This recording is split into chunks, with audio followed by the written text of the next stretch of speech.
Friday, we went to Athens, Georgia, University of Georgia's School of Law is where I went to law school.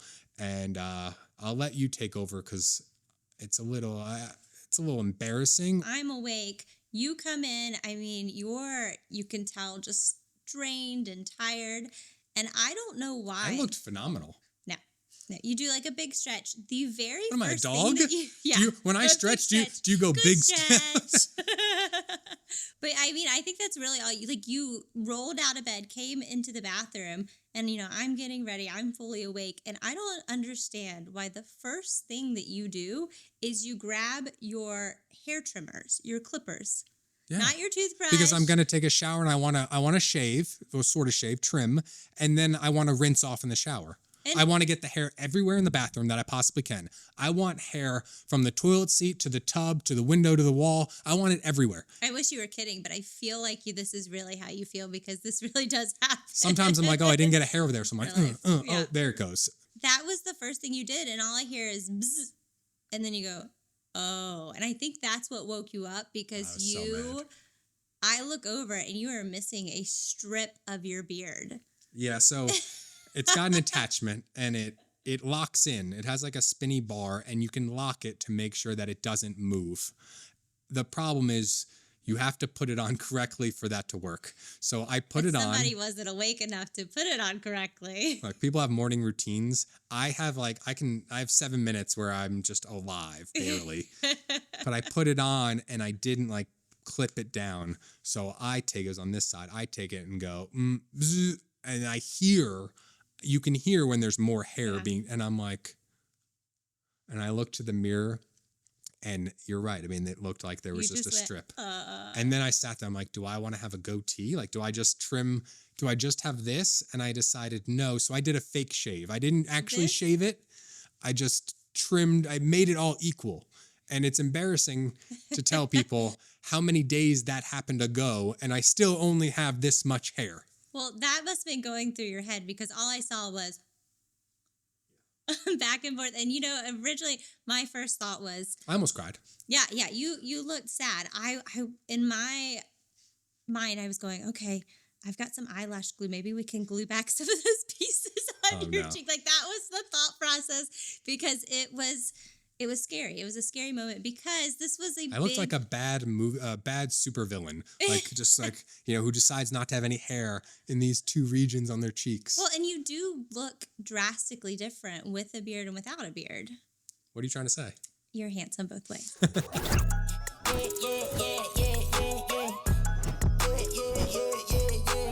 We were going because you got 40 under 40 at UGA, which was, such a privilege to have that. It was an honor. You sound like a LinkedIn post. It's a privilege and honor for me to be named the 40 under 40. I think we have to start in the morning time. So, Friday morning, we have to be there for a luncheon. I think the luncheon was at 11:30. And so I had been up for hours at this point, getting kids ready, getting them on the bus. I probably would have gotten up a couple minutes earlier if I realized how big of a deal it was. Yeah. So it's for the entire university. Mm-hmm. And I thought one cool thing that the president said was that there's 300 and something living UGA graduates from any of the schools, and they've been doing the 40 under 40 now for I think there's 13 or 14 classes, so whatever the math is there, multiply that by 40 people, and that's really all the people that have gotten the award. But it's you barely slid under the 40 under 40. Well, I was nominated when I was 38. So okay. Thank you. I would still qualify next year. You can't win it twice. But if I knew it was a big deal, because I thought it'd be pretty relaxed, low key. It was not. No, we didn't even. And for people that don't know, UGA's colors are red and black. We didn't even go out and get red and black stuff. I'm very limited on what I can wear and what fits because of my pregnancy. You had on. I found a red tie. I have one. You found a red tie. I do not have a Georgia tie. It just never occurred to me. Red isn't my favorite color. We were the only people there not in decked out. Yeah. Yeah, red or black. When we got there, one of my professors, who's the director of advocacy, first thing she walks up and says, "You don't have a fucking Georgia tie?" And I was like, "I don't." She goes, "I know what I'm getting you for Christmas." And I was like, I thought about going to the bookstore. They're not even open yet because it was too early. I was like, they're not even open yet. But yeah, I went there as a child. I definitely fit the under 40 without the beard. Mm-hmm. But the people there, I mean, the other recipients were really cool. The group picture, I They were told you. impressive. Yeah, the group picture, I'm standing next to a guy who won 3 Olympic medals. Was it for swimming? Yeah. Yeah. First UGA grad to win multiple medals in the same Olympics. And I'm like, he's tall. He's a swimmer, tall dude. And I'm like, hey, man, congratulations on your gold medals. Yeah. I mean, they had the youngest teacher of the year ever in the state of Georgia, which I thought was cool. I didn't realize, I thought that it was just going to be lawyers. I didn't realize that it was all of the different schools at Georgia, the education school, the agriculture school. You didn't read the email. I didn't get the email. You did. No. You didn't pass that information along. This is true. This is dead true. So the way I found out is from a group text of my friends. I don't know what I'm doing, but I look at my phone and I got like, congratulations, Rafi. Everyone calls me Rafi. Congratulations. 40 under 40. A lot of, you're not 40 yet. Those kind of comments. Yeah. Those are the nice ones. Then there's the other half of my friends who are like, how did you get this? What do you mean you? Like, how much money did you donate? Yeah, that kind of stuff. And I'm like, you guys know my hands don't reach my pockets, so not enough to get this award, I don't think. But I'm like, how did you guys know this? And like an email went out, and I had unsubscribed from UGA emails. I get the UGA law emails, but I unsubscribed from the school emails. Probably get overwhelmed with them. Well, my favorite thing to do is unsubscribe from things. Yeah. Like, and if people keep writing after I've tried to unsubscribe, I will just respond, unsubscribe. Yeah. It's my favorite thing to do. So I never there's like a portal that you're supposed to log in, and I'm texting somebody from the law school and be like, hey, I never got any of this. Like, I don't know when it is. This weeks ago. I don't know when this? Yeah, like what am I supposed to do? So all I have are text messages from Gabby. That's all I got. I never logged in or read anything. So and how did you get this award? Gabby was the one that she nominated you? Yeah, the law school, the way I think it happens is the law school nominates, or I think the schools kind of nominate people within their individual schools. And I got nominated. I don't know how many other people were, but there were 5 lawyers that were named to the list. And I had to fill out an application. It was much, much longer than I thought it would be. Well, because you waited until the night before because you thought that it was going to be a quick little question. Technically, I waited till 2 days before, but we were leaving, going somewhere the day before. Oh, okay. And I get to the end of the questionnaire, and I'm out there, and I mean, spend a lot of time, right? I'm looking at my own LinkedIn, being like, have I won any other awards? Trying to figure out like what else, and so I can put in this application. And it gets to the end, and it's like, okay, upload your resume. That's the final thing. I have not. When was the last time you had a resume? 2013. That's the last time I had a resume. And it was a resume from my first lawyer job at a defense firm to get my first plaintiff's lawyer job. And then after that, I've never had one. So I'm sitting there, and it's, at this point, not joke, it's like 1:30 in the morning. Oh, yeah. And granted, that's my prime time. So I feel great, but I want to be done with this thing. You're awake at this point. Yeah, I'm wide awake. But I want to be done. And I'm like, what can I do? And I'm thinking, like, am I going to create a resume? So I'll have to find it, and maybe we can post it. I tried to do this with like a level of humor as opposed to being a douchebag. Can I say douchebag here? I think I can. It's my podcast, right? Is that? Well, So I opened up a Word document, and I at the top wrote Michael Rafi, UGA Law Class of 2011, and I wrote, and I think this is pretty accurate, and I wrote, I have not had a resume in a decade. Best thing I can give you is a link, and I linked to the YouTube. That's what I did, because I was like, this is me. I'm not going to create a resume just for this. Like, and I don't literally just go on my LinkedIn. Like, I might have put that too. I don't remember, but I was surprised as anyone when I was selected. Award, given I'm thinking like my resume was, look at my YouTube. Like, that's good enough, right? Almost 1 billion views. You also talk a lot about awards that lawyers can pay for, and is it in magazines they pay for the? You name it. I've kidded around for years creating the Rafis, which I eventually have to do it because I've talked about it for so long. So in the lawyer world, in a lot of industries, you have, trade groups, trade magazines, weird ass magazines that just want you to buy an ad in the magazine. So they create a best of list. Like Legal Trends magazine does a best of. And anyone can get it if they pay the money, basically. I don't think that is. Oh, now we're being well known, but okay. Is this the fine print? The fine print is a lot of them are just popularity contests. So like there's one that I know if I sent out an email to 10 people that said, hey, you nominate me, I'll nominate you, which is not allowed. So I would never do that. And I never did that when I was a baby lawyer. You know you're going to meet the threshold to be on the list. And then they're going to tell you 2.5% of lawyers are nominated and accepted and win this award or whatever it is. But they are nonsense. They are there's no way to really evaluate lawyers, because if you ask me my 10 best cases, I can't tell you about 8 of them because they're confidential.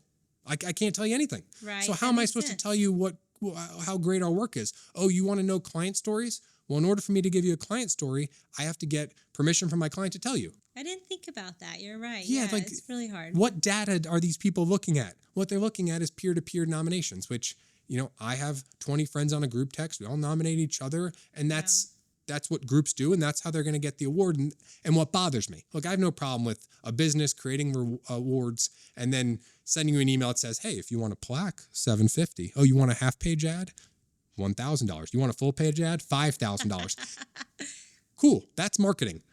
But what bothers me is then lawyers go online and promote these awards that they receive like it's just complete like nonsense. Are like, wow, look at all the awards that lawyer got. And you're like, no. We should do the Rafe's Award. This is a money-making machine. What are we doing? And it gets worse. So those are the better organizations. Then there's groups that name themselves Top 100 Lawyers of America. So I think I've seen that one. Then I get an email every damn year. Congratulations, you've been named the Top 100 Lawyers of America. There's thousands of people a year that they nominate. It's just their name. Top 100? It's. Who is that? FedEx. Anyway. It's not that there's 100 lawyers that are winning this award. It's you've won an award called the Top 100. I once won Best Black Lawyers of America. It was Black Females Lawyers of America. I won that award. I could see how you could. Yeah, look at me. But this is what lawyers are advertising, and it's such nonsense. It's a catch-22 though, right? I rail on, and I don't want to be a hypocrite here, but I rail on these awards, but from a marketing sense and a marketing standpoint, I'm like, do I put these awards? I'm pretty sure they're listed on my bio because I almost feel like I have to, because somebody else who looks at somebody's website and says, well, they won these awards and Mike didn't.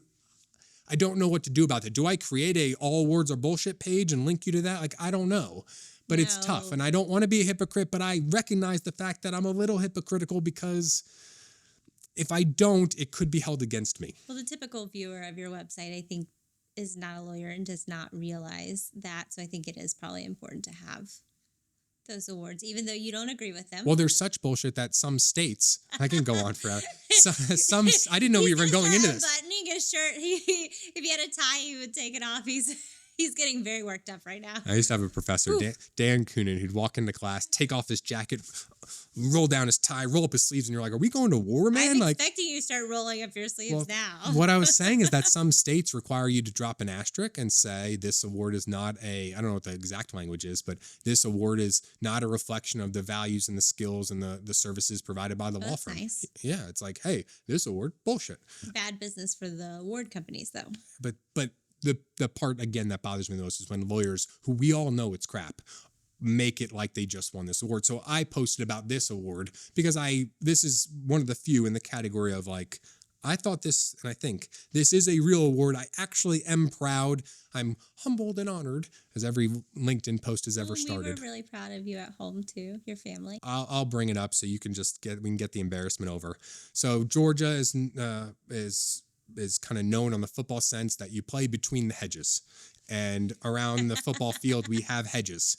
And when in this big, ballroom, I guess, outside of it in the hallway, the school had put up hedges in the hallway. Before the luncheon for all of the award winners to come with their families, or I went with you, and then also your business partners came to support you. Did you say business partners, then you thought partners and you laughed?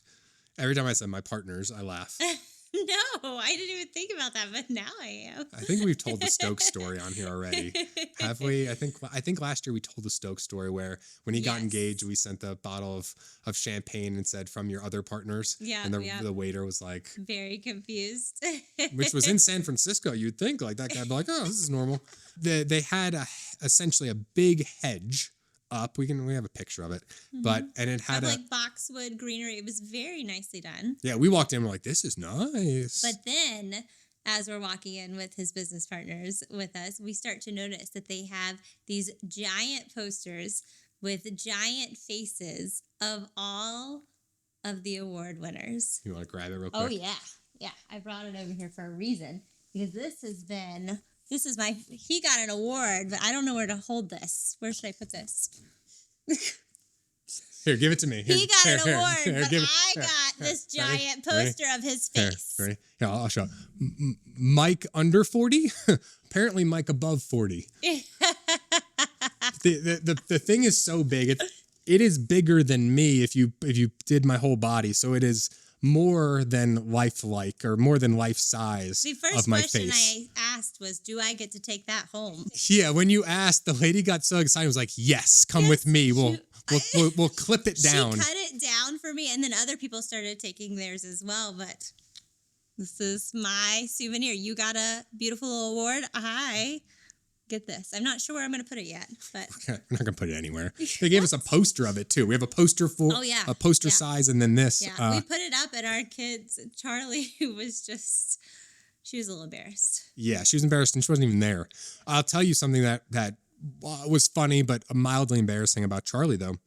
So we go to this thing on Friday, the awards ceremony, and a lot of people stayed for the weekend.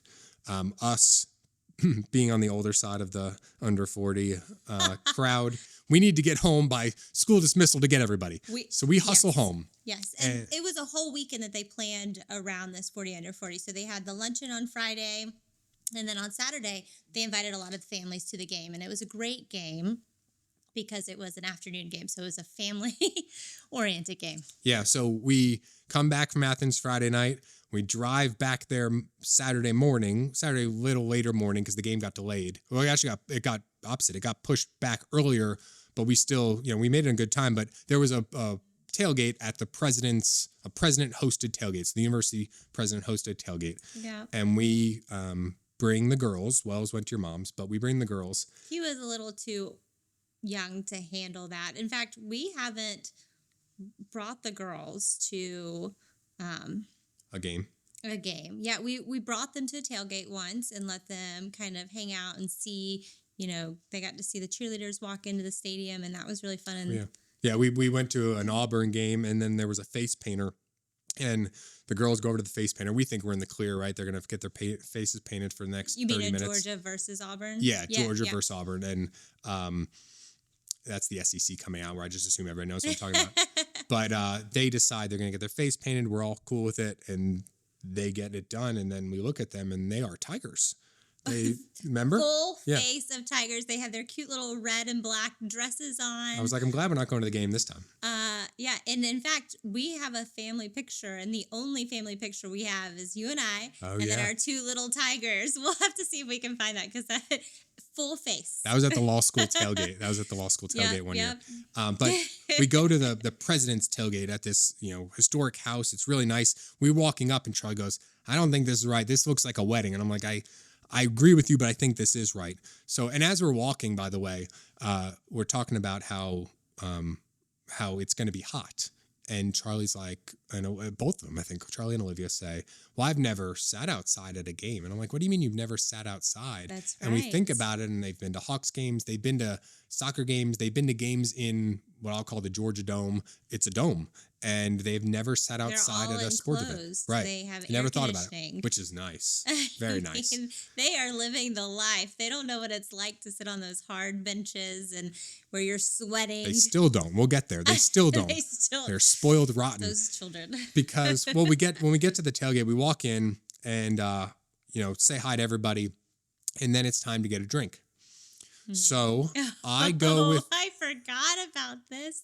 I go with Charlie. It's our typical, when we have to get stuff at a restaurant, move, where me and Charlie go and order and bring stuff back. You and Olivia go find a table. It's like how we divide up labor in the restaurant setting. So we go up to, the bar area, and I say, I think you got a water. Yeah. I say, can I have a beer? I need a lemonade for the little one. And then I look at Charlie, And our girls are really good at ordering for themselves. Well, it's a skill that we've been working on, especially because she's kind of on the shyer side, to speak to adults that maybe you don't know and to speak up and to make eye contact and to be able to order for yourself and articulate what you want. And she did a great job all day of that because people would come up and say, oh, I love your shirt. She had a really cool Georgia shirt on. And she'd go, thank you. I love your shirt too. And I'm like, what are you politicking over here? So we go up to the bar and the bartender says to her, what would you like? And she goes, she's kind of talking to herself a bit, like weighing the options. And she says out loud, yeah, I'll leave the harder stuff for later. Can I just have a Sprite? And I'm like, and bartender looks at me. I look at her and we're just like looking at each other. Bartender's getting ready to call CPS. Yeah. And I'm like, sorry, what do you mean? And she goes, oh, well, I'll have a Coke later, the caffeine. I'll do that later. And I look back up at the bartender. I'm like, oh yeah, it's going. She's laughing. Yep. But did my 12-year-old just say she's going to leave the hard stuff till later, which look, I mean, that's fair. At a Georgia tailgate, there are some people that would be like, yeah, we'll do the bourbon later. Well, especially in early game, she was gonna last all night. So we do the tailgate. We go to the game and we're sitting in the law school was nice enough to let us sit in the law school box. It's really cool. Which was cool. It didn't feel like a game though because some of the boxes, I've sat in one other one on the other side of the field where it's enclosed and there's a kitchen, but then you go outside to seats. And this one was entirely glass closed. With little tiny windows at the top that weren't open though. Yeah, and you really couldn't even hear anything, which was an interesting experience. I was saying it was like watching a football game on mute. Yeah. And it was a very diverse group of people where a lot of people had no interest in the game. As I've gotten older, I've gotten less interest every year in college athletics because I'm 39 years old. I'm not going to yell at some 18-year-old. You're still a sports guy, though. Oh, sure. And you want to hear what's going on. Well, and I want to root. Like, I'm there. I still care. I'm just not going to scream at an 18-year-old like, block! How dare you get that penalty? Like, guy's got to go to, class tomorrow. Maybe. Sort of. Who knows? But now that they make millions, maybe I'll start yelling. But, I'm like sort of trying to watch as best I can. Also, talk to everybody and do all that. But it was a really cool experience until it started to downpour and lightning. Sideways raining. And you were like, let's make a break for it. And I was going, I'm 8 months pregnant. I don't think I could run to our car. I offered 2 or 3 blocks over. I offered a piggyback ride. Don't short sell me. I don't think that would even work with this between, I'm not sure how those pieces would fit together. I don't think that's a possibility. So we false started. I think if we had stayed for the delayed game, I think that the girls it would have definitely been too much for the 8-year-old for Olivia. Charlie could have handled it. I mean, she ate how many bags of popcorn? 42. To the point where when we were leaving, the guy on the elevator goes, oh, you can't bring food that's opened. And so she was closes it and puts it in her pocket. Yeah, she's closing it to take The guy's just like, okay, whatever. Okay. I should have left with bags of popcorn. That's what it's just the whole time in the car. She's like, I didn't get enough popcorn. I'm like, yeah, what are you talking ate more about? Than anybody. Yeah.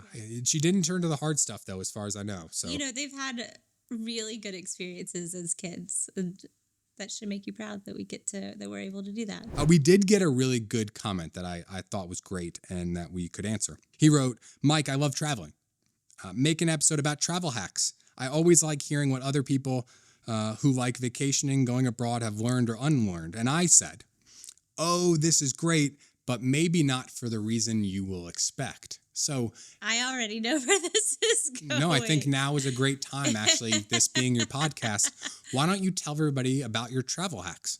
It's well-deserved that I get to be a passenger princess when we go places. Because when we go places with our whole family, I am the one that packs for the kids. Why do you pack, though?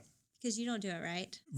Right. I try to pack, and then you unpack and repack and tell me it's all wrong. Well, your packing is just like throwing things in a suitcase. That is the definition of packing. But it's not organized, it's not neat, and it's not even things that we would need. We could. Exactly. I pack the good stuff. The cigars. Well, I keep them on me. I don't pack them. They stay with me. Yeah. On most of these trips, though, I have no stress about forgetting anything. Because if I forget something, we'll just buy it. We bought you a hair dryer or a hair curler one place. You remember that? Yes. Yeah. Yeah. So I will suggest that you don't really need much. With the exception of any time we go to the boat. And we have Oh, had an that's true. issue. Do you remember Yeah, but you spring can't break, get things. Yeah. of last year when we packed up the suitcases? I packed them. Oh, I forgot all about this. I was newly pregnant, so I was in the very, very sick stage, and we rallied to take the kids for spring break. We even had my mom come, which kind of threw us off. So we get to the airport, we count the suitcases, we get in the taxi because you have to taxi to the marina. Then you get on a water taxi, which takes you to, customs in the BVI, because you fly into St. Thomas. Right when we get to the BVI, we get a call. You're right. I mean, we take a taxi, and we're basically going to take a water taxi. And we get to the water taxi, and I am in the back of the van. You know, think of like your Caribbean person in a van. Our favorite taxi driver down there is Sweet Ass Willie. That's his name. I think it's his God-given name as far as he's concerned. And Charlie loves to remind us that Sweet that Ass is Willie. his name. Yeah, she's like, is Sweet Ass Willie going to take us today?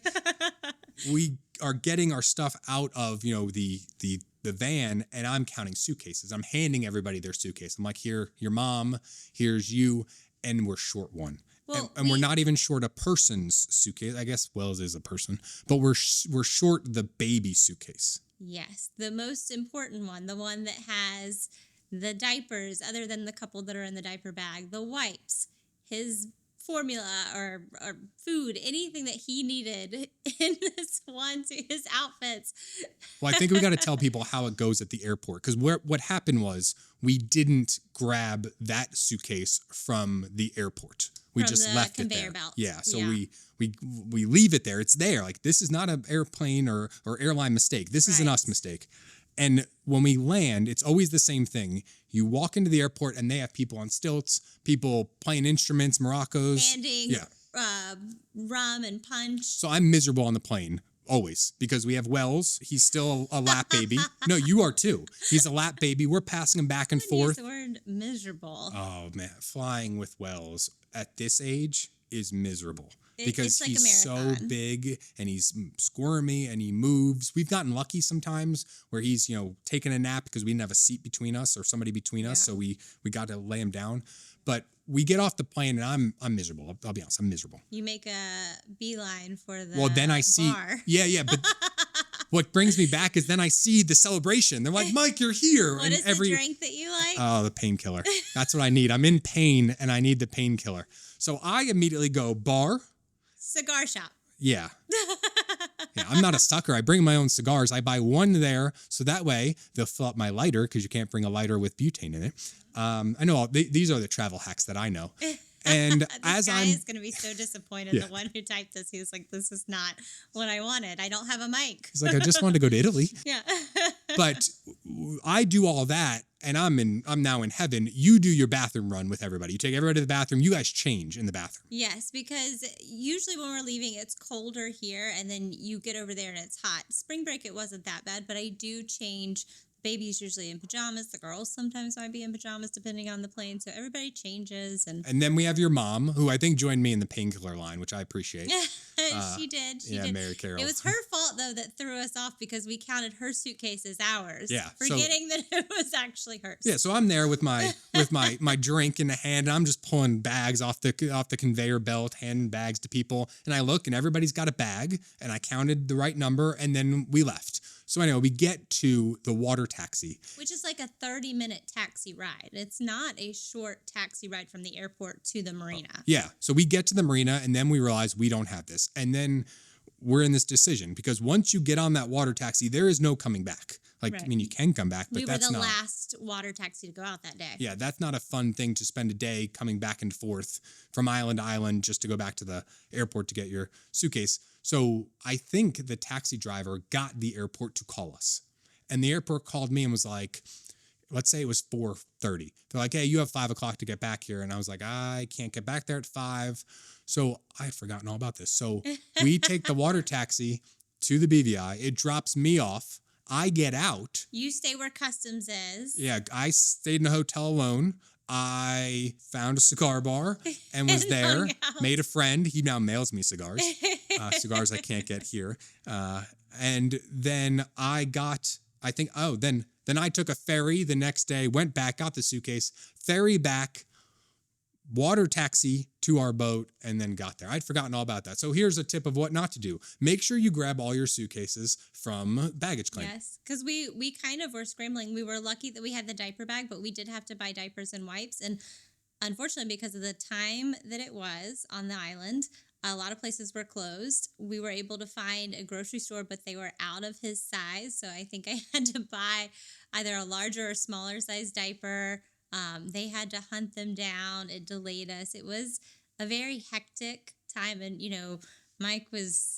poor Mike. I was very upset until I found the cigar bar. I was very upset. He was very, very upset. You handled it really well, though, I thought. Yeah, I'm sitting there in a hotel alone that was available just that night, that I'm just like, okay, well, I'll just sit here. I am not a good sleeper when I have to be up at a certain time. It was just happened to me 2 days ago. So like I'm up every hour on the hour, naturally waking up being like, when's the ferry? How am I going to get there? And it was a tight turnaround. When I went to the ferry, when I took the ferry to get the luggage, I had like 20 minutes between when the ferry left, had to get to the airport and on another ferry. I ended up saying to the taxi driver, he saw the scared look in my face. I also made friends with him by saying to him, I've got 3.5 kids at that point, 3.5. My wife is so demanding. She's blaming me for losing this suitcase. And he's like, I know it. Those women. And I'm like, can you please I will run to get the suitcase. Will you just wait here and then I'll get you back? And he's like, yes. It was like Grand Theft Auto where he's decided, or Taxi Cab, which was an old Sega game. He's like, I'm going to get you where you need to go. Like the dads are high-fiving themselves. 100%. All right. So to round out this travel idea, the only other travel that I've done, great state of Florida. When I was on the plane back yesterday, I was just sitting there, minding my own business. I couldn't really look at my phone because one of my idiot friends had texted me something on a group text that was inappropriate. So I'm sitting middle seat. I booked this flight days ago. So I'm middle seat and I can't open up my texts because I can't. If somebody glances down and sees this, a lot of judgment. Aren't the screens supposed to be hard to see, or do you not have a screen protector on yours? No. I go naked. Oof. I go naked. That's the first problem. I recently just reinstituted the case. I was caseless for a while. I can't open my text messages, but I see one from you pop up. I see it and I'm like, I'm sitting on the plane, it hasn't taken off. And I'm like, okay, so I flip my phone over and I try to press the buttons, the screen, so I can get to you without everybody around me seeing this post other text that you left up. Yeah, this other text that somebody else sent me. And I get to yours and it says, and it says, Ashley, and it says, I don't quite remember what it said. So from time to time, we send each other people's comments.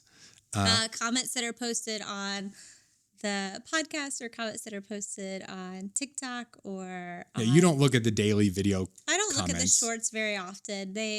That's a different demographic, and those people are not as kind as the people on the podcast. And there's also thousands and thousands and thousands of people. There's kind of a smaller pool for the podcast people, and they're usually very nice messages. The first text that you'd sent was a screenshot of somebody saying, hey, I called that you guys were having a baby 5 months ago.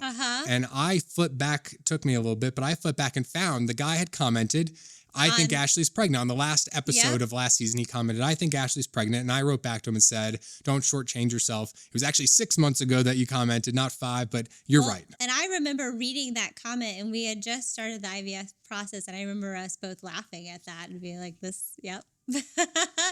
And then you sent another comment. What was it? The comment said, I didn't know his wife was pregnant. I thought he was just into BBWs. And you then told me you had to Google what a BBW was. I'm sorry I'm not up to date on acronyms like that. I'm aware of this phrase. And I laughed out loud and the whole plane thought I was crazy. If somebody would ask me, I would be like, my wife, my wife. I was like, BBW. Nothing wrong with that, by the way. What is a BBW? Well, I had no idea. And no, there's absolutely I wrote back. Maybe I do. Maybe I do. I just That's this is how did I you just know- give you an immediate headache? yes. Yeah, I had to Google that one. I told everybody at work, by the way.